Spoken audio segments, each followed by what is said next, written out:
بسم اللہ الرحمن الرحیم. ناظرین, غزل اشرف امان اپنے ولاگ میں ایک بار پھر سے حاضر ہوں اور آج بہت ہی اہم اور بڑی ڈیولپمنٹس ہوئی ہیں ابھی وہ میں نے سوچا کہ آپ کے ساتھ شیئر کر لوں. سب سے پہلی جو بڑی خبر ہے, بڑی ڈیولپمنٹ ہے آج کے دن کی, وہ ہے پی ٹی آئی کی انٹرا پارٹی انتخابات کے حوالے سے جو پی ٹی آئی نے رجوع کیا تھا پشاور ہائی کورٹ سے, وہ فیصلہ محفوظ ہو گیا تھا. آج بڑے مفصل دلائل ہوتے رہے بڑے طویل دلائل ہوئے ہیں پشاور ہائی کورٹ میں. پی ٹی آئی کے وکلا کی جانب سے, الیکشن کمیشن کے وکیل وکلا کی جانب سے بھی دلائل دیے گئے, اور پھر جو جسٹس اعجاز انور ہیں انہوں نے یہ استفسار کیا, یہ کہا پی ٹی آئی کے وکلا کو کہ اگر الیکشن کمیشن نے آپ کے جو انٹرا پارٹی انتخابات تھے اور بلے کا نشان جو تھا وہ واپس لے لیا گیا تھا, تو پھر آپ کو چاہیے تھا کہ آپ دوبارہ سے ان سے انتخابات کا مطالبہ کرتے, جو آپ نے نہیں کیا. اسی حوالے سے جو ہے لاہور ہائی کورٹ پہ بھی پی ٹی آئی کے وکلا کی جانب سے درخواست دائر کی گئی تھی, اور جب لاہور ہائی کورٹ پہ درخواست دائر کی گئی تھی تو پھر وہاں سے فیصلہ نہیں آیا تھا, بلکہ یہ کہا گیا تھا کہ جو فیصلہ ہے اس جو لاہور ہائی کورٹ کا جو فیصلہ ہے اس کے آرڈر میں یہ کہا گیا تھا کہ پشاور ہائی کورٹ جو ہے وہ فیصلہ کرے اس متعلق. سپریم کورٹ میں بھی جو ہے نا پی ٹی آئی کی جانب سے یہ درخواست دائر کی گئی تھی, سپریم کورٹ سے بھی رجوع کیا گیا تھا. اور اس کے بعد ہوا یہ کہ آج ہی بڑی ڈیولپمنٹ یہ بھی ہوئی کہ پی ٹی آئی کی جانب سے جو سپریم کورٹ میں 3 رکنی کمیشن بنا تھا, پی ٹی آئی نے کیا کیا کہ اپنی درخواست ہی واپس لے لی. آج جب چیف جسٹس قاضی فائز عیسیٰ کی سربراہی میں اس کیس کی سماعت ہو رہی تھی, تو سماعت میں جب تھوڑے بہت دلائل دیے گئے پی ٹی آئی کے وکلا کی جانب سے, تو چیف جسٹس صاحبان بھی وہاں پر موجود تھے.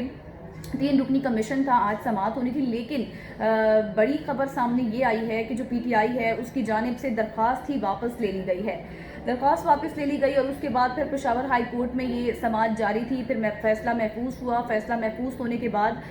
پی ٹی آئی کے وکلا کی جانب سے دلائل دیے گئے, الیکشن کمیشن کے وکلا کی جانب سے دلائل دیے گئے, اور دلائل دینے کے بعد فیصلہ جو ہے وہ محفوظ کیا گیا تھا. آج جب دلائل ہو رہے تھے تو پی ٹی آئی کی وکلا کی جانب سے عدالت نے پوچھا کہ کون سے سیکشن کے تحت جو ہے وہ کارروائی کی گئی تھی, اور پھر جو شکایت لگانے والا تھا, شکایت کنندہ جو تھا, اس کے جو وکیل تھے, انہوں نے کہا کہ سیکشن 215 کے تحت, جس پر پھر عدالت نے آگے سے یہ موقف اپنایا. یہ ریمارکس دیے, عدالت کی جانب سے یہ ریمارکس دیے گئے کہ الیکشن رزلٹ تو صرف 7 دن میں آ گیا تھا جو پی ٹی آئی نے جمع کرایا تھا, تو جس پر وکیل جو تھے, درخواست گزار کے وکیل تھے, انہوں نے کہا کہ الیکشن کمیشن نے یہ بھی دیکھنا ہے کہ سیکشن 208 جو ہے اس کے تحت انٹرا پارٹی الیکشنز ہوئے ہیں یا پھر نہیں ہوئے. اور پھر جی یہ اہم ڈیولپمنٹ سامنے آئی ہے, اور یہ ہوا کہ بلے کا نشان پی ٹی آئی کو واپس دے دیا گیا ہے. پی ٹی آئی کو بلے کا نشان اب واپس مل گیا ہے. اب جب میڈیا ٹاک کی جا رہی تھی علی ظفر کی جانب سے, جب وہ سپریم کورٹ سے پشاور ہائی کورٹ سے باہر آئے, تو پھر ان کی جانب سے میڈیا ٹاک کی گئی, تو ان کے میڈیا ٹاک میں یہی کہا گیا, انہوں نے کہا کہ بلہ جو ہے وہ ہمیں واپس مل گیا ہے. آج ہم سب کو مبارکباد دیتے ہیں, پی ٹی آئی والوں کو بھی مبارکباد دیتے ہیں. پشاور ہائی کورٹ نے فیصلہ سنایا ہے اور حقائق پر مبنی یہ فیصلہ ہے, لیکن جو الیکشن کمیشن کا 22 دسمبر کا جو فیصلہ تھا اس کو کالعدم قرار دے دیا گیا ہے. الیکشن کمیشن کے پاس اختیار نہیں ہے کہ وہ اس طرح کے فیصلے کریں, ہمارا جو انتخابی نشان ہے ہم سے وہ واپس لے لے. اور علی ظفر کی جانب سے یہ دلائل دیے گئے تھے. انہوں نے کہا کہ الیکشن کمیشن جو ہے وہ ہمارا جو ہے وہ بالکل مخالف ہی بن گیا ہے, ہم سے نشان لے لیا گیا ہے, پھر ہمارا جو نشان تھا وہ ہمیں واپس نہیں کیا گیا. تو آج جو پشاور ہائی کورٹ نے جو فیصلہ دیا ہے وہ حقائق پر مبنی ہے. اس کے بعد 15 منٹ کا انہوں نے کہا کہ وقت ہے, اور 15 منٹ کا الیکشن کمیشن جو ہے وہ اپنی ویب سائٹ پر بلے کے نشان کا جو سرٹیفکیٹ ہے وہ جاری کر دے. لیکن ابھی کچھ دیر پہلے بھی خبر سامنے آئی ہے کہ ابھی تک جو ہے وہ سرٹیفکیٹ جاری نہیں کیا گیا ویب سائٹ پر. اب دیکھنا یہ ہے کہ الیکشن کمیشن کی جانب سے بھی یہی کہا جا رہا ہے کہ وہ سپریم کورٹ میں اس فیصلے کو چیلنج کریں گے. اگر اب دوبارہ سے سپریم کورٹ میں معاملات جاتے ہیں, وہاں پر دوبارہ سے رجوع کیا جاتا ہے الیکشن کمیشن کی جانب سے, تو پھر واٹ نیکسٹ, پھر کیا ہو سکتا ہے, پھر بہت سے سوالات جنم لیتے ہیں. پھر اگر ہم دیکھتے ہیں کہ, اور ہم یہ ماضی میں بھی دیکھتے آئے ہیں کہ جب عدالتوں کی جانب سے حق میں فیصلے آتے ہیں تو پھر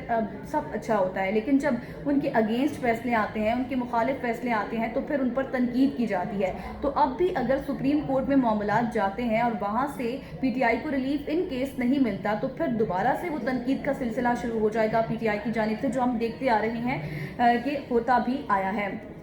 تو اب دوسری جانب یہ ہے کہ بڑی اس میں سوالات یہ بھی جنم لے رہے ہیں کہ اب آج جو فہرست جاری کی گئی تھی الیکشن کمیشن کی جانب سے, اس میں بلے کا نشان نہیں تھا. الیکشن کمیشن نے جو فہرست جاری کی تھی انتخابی نشانات کے حوالے سے, اس میں جو پی ٹی آئی ہے اس کا بلے کا نشان نہیں تھا. اب دیکھنا یہ ہے کہ 13 تاریخ یعنی کہ 13 جنوری کو, آج سے